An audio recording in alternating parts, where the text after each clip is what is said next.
মতিপুর অঞ্চলের মানুষের ভোগান্তি কমেই না।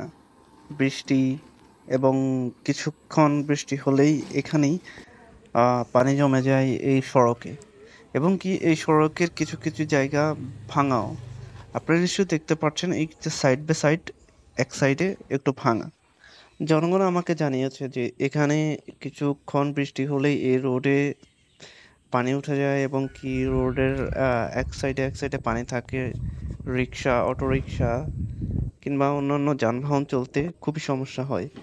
ইভেন মানুষ হাঁটতেও সমস্যা হয়। ইনকাম চৌধুরীর পোল থেকে কালা ম্যারেজমেল পর্যন্ত এই পুরো সড়কটি এভাবে ভাঙাচোরা। আমি কিছু মানুষ থেকে শুনতে পেয়েছি এই রাস্তার কাজ শুরু হবে। আমি সরকারকে বলতে চাই এই রাস্তার কাজটি তাড়াতাড়ি শুরু করা হোক এবং মানুষের ভোগান্তিটা কমুক।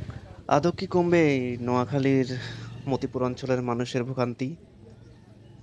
আমরা জানতে চাই এবং আমাদের জনগণও জানতে চায়, এভাবে ভাঙাচোরা সড়ক নিয়ে কতদিন ভোগান্তিতে ভুগবে এই মতিপুর অঞ্চল? নোয়াখালীর প্রত্যন্ত অঞ্চল চায় তাদের উন্নতি হোক। এই উন্নতির আশায় আমি আলতাফ হোসেন বিদায় নিচ্ছি।